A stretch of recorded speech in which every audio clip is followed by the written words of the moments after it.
presenta. Del acontecer diario y lo que el ciudadano vive.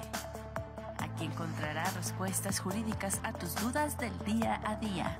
En términos sencillos te presentamos lo que la ley dice y quieres saber para tu persona, familia, trabajo o negocio. Derecho en cotidiano, con Gonzalo Martínez García. 8:16 y bueno, ya es viernes y tenemos la colaboración de todos los viernes con el doctor Gonzalo Martínez, quien nos viene a platicar un nuevo tema, lo relacionado y por supuesto desde su expertise, el derecho. Darle la bienvenida por supuesto a Presencia Universitaria. Doctor, ¿cuál es el tema que nos espera esta noche? Muy gentil, vamos a platicar de temas cotidianos relacionados con el derecho civil.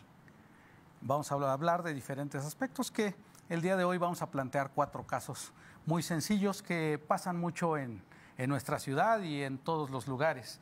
El primero de ellos, el primer caso, es referente a 2 personas, 2 amigos que se encuentran y comienzan a platicar. En este caso, uno de ellos tiene su casa habitación, pero no tiene título de propiedad. Entonces le dice uno al otro: oye amigo, ¿cuánto tiempo llevas viviendo en esta casa donde estás viviendo? Y le dice él: pues llevo 10 años. Bueno, pero ¿estás rentando? Sí, estoy rentando, pero resulta que mi arrendador ya no apareció y tengo más de 5 años ocupando la casa. Y se escucha entonces el comentario de la otra parte y le dice: uy, ya ni te preocupes, ya eres propietario. Esto no es así, esto no es cierto. Quien no tiene un título de propiedad, pues seguramente acudirá ante los tribunales para poder obtener ese título de propiedad y lograr inscribirlo en el registro público de la propiedad, hoy identificado también como Instituto Registral y de Catastro del Estado de Querétaro. Solo así se podría considerar que estamos en presencia de una persona que tiene un título de propiedad. Aquí es importante entonces considerar qué es lo que dice la norma. La norma hace referencia a una figura que se llama prescripción y existen 2 tipos de prescripción. Una es la prescripción negativa y otra es la prescripción positiva. ¿Qué es la prescripción negativa? Es la pérdida, más bien es el hecho de verse beneficiado, de liberarse de obligaciones por el solo transcurso del tiempo. Eso es la prescripción negativa. En tanto que la prescripción positiva es adquirir derechos, adquirir certeza con el transcurso del tiempo. Muchas veces las personas entran a poseer un bien inmueble, lo ocupan de hecho, pero siempre esa ocupación debe tener una causa. Y si la persona ingresa a ocupar un inmueble y tiene una causa, probablemente pueda prescribirla a su favor con los requisitos que exige la ley. Pero esa causa tiene que tener el carácter de originaria. Entonces hablamos de 2 tipos de causa, una causa derivada y una causa originaria. ¿Cuál es la causa derivada? Cuando otro le confiere esa posesión. Si yo estoy rentando un inmueble, así tenga 50 años rentando, no puedo prescribir ese inmueble porque mi posesión es derivada. Si me otorgaron un comodato, un préstamo de ese bien, tampoco lo puedo prescribir a mi favor. ¿Qué es lo que se puede prescribir? Pues lo que tiene una causa originaria para poseer ese bien, por ejemplo, una compraventa, una donación, una cesión, casos en los cuales no se tiene un título de propiedad perfecto y se acude a la figura de la prescripción ante los tribunales para que declaren propietaria a la persona, reuniendo requisitos establecidos en la ley, como una posesión de buena fe por más de 5 años a título de propietario y que sea una posesión de carácter público. Entonces, para poder adquirir un bien por prescripción se requiere una causa originaria. A veces lo que decimos y lo que escuchamos en la calle, pues no siempre tiene ese principio de certeza. Vamos al caso número 2. En el caso número 2, resulta que una persona reflexiona, va con su abogado y le dice: mi inquilino no me quiere pagar las rentas. Hablamos de un contrato de arrendamiento. Y entonces el abogado le dice: muy bien, tráeme tu contrato de arrendamiento para poder establecer una demanda y lograr el pago de las rentas o bien la desocupación y entrega del inmueble. Y resulta que no hay contrato de arrendamiento. Entonces la persona le dice: bueno, no tengo el contrato, dada la confianza, pues decidimos que el contrato iba a ser verbal y por lo tanto le pido, licenciado, que demande al amparo de un contrato verbal. Hay contratos que la ley sí permite la presentación de la demanda, reconociendo el carácter de lo verbal del contrato, es decir, fue hablado, fue platicado y lo acordamos platicado. Pero en el caso del arrendamiento, el Código Civil no permite el arrendamiento verbal. Se requiere para presentar una demanda justamente que el arrendamiento conste por escrito. Y si no se tiene por escrito, entonces habría que iniciar antes una acción para poder obtener el escrito de ese contrato y después ya presentar una segunda demanda. Así que aquí es muy importante que justamente cuando se trate de arrendamientos se tenga estos pactos de arrendamiento por escrito. De lo contrario, se va a complicar demasiado la situación cuando el inquilino comience a entrar en incumplimientos o incluso también cuando el arrendador incurre en incumplimientos. Así que no se puede ejercitar una acción con un contrato que se haya pactado de forma verbal. Eso lo dice, pues por supuesto, la norma civil. Hablamos del derecho cotidiano cuando hablamos del día a día y esto puede suceder en esas relaciones de arrendamiento. Vamos entonces a un tercer caso. Muchas veces cuando se tiene una casa habitación en arrendamiento, pareciéramos decir todas las obligaciones de reparar, de poner en un estado de funcionamiento, de que la casa sirva para su fin, corresponde al propietario de la casa. Entonces dice una persona platicando en un caso con otra persona, le dice, fíjate que si se descompone la persiana, si hay necesidad de cambiar un foco, si hay que modificar la chapa o ajustar la chapa, yo no hago más que llamarle al arrendador y el arrendador tiene que venir corriendo a arreglarle la problemática.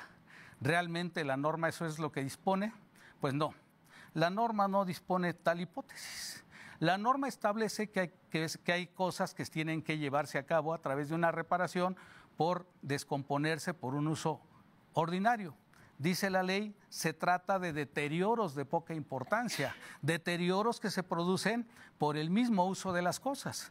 Entonces, esos deterioros de poca importancia, como que se manchó la pared, como que ya no funciona un bien después de tanto tiempo que se está utilizando, algunos accesorios del baño, alguna llave, y todas esas cosas pequeñas, la persiana, que de repente se entreabrió más la persiana o incluso la necesidad del cambio, las luces, etcétera, pues todas esas actividades corresponde llevar a cabo el mantenimiento de esa casa, la restauración o la reparación de esos bienes corresponde propiamente al inquilino.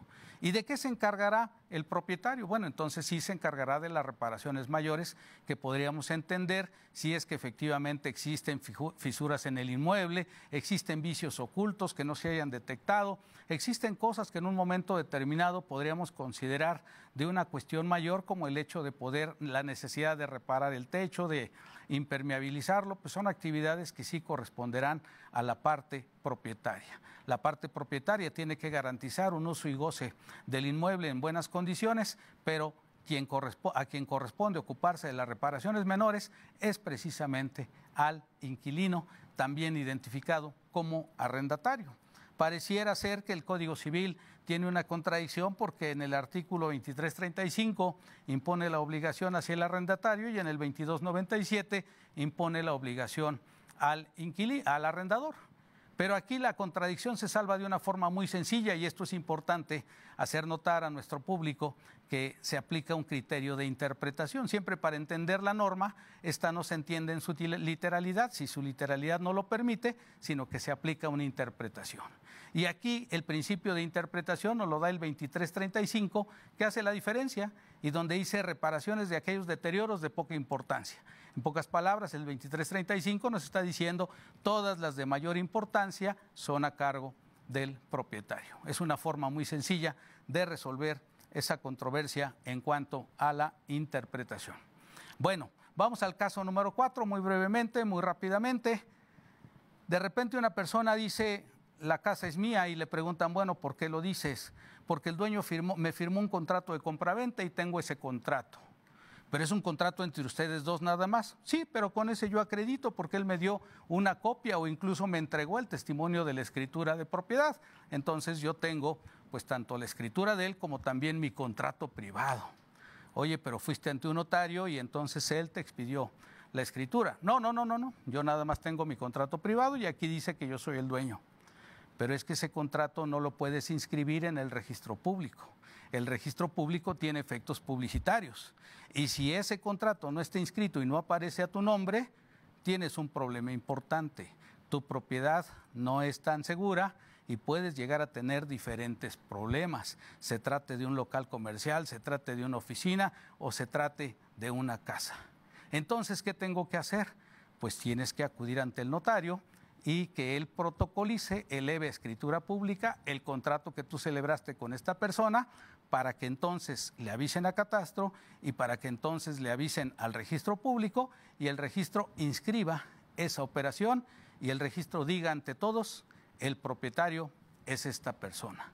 De lo contrario, tendrás una incertidumbre importante precisamente para conservar esa propiedad. Incluso en el tema de la sucesión, quiero hacer mi testamento, lo puedo hacer y establecer como heredero a determinada persona en mi testamento respecto a esa casa habitación, sí lo puedo hacer. El problema será cuando esa persona quiere escriturar precisamente el bien a su nombre, pues se encontrará con una serie que pueden derivar en importantes complicaciones. Así que en un momento determinado es importante que se pueda tener la titularidad, se pueda tener la propiedad de los bienes, pero que además acudamos precisamente ante el notario para que éste pueda escriturar el bien y además inscribir esa escritura en el registro público. Agradecemos mucho el favor de su atención. La próxima semana vamos a platicar de los derechos del paciente, del derecho a la salud, de justamente frente a los hospitales, a qué se tiene derecho por parte de los familiares y qué es lo que no estaría dentro de esa posibilidad.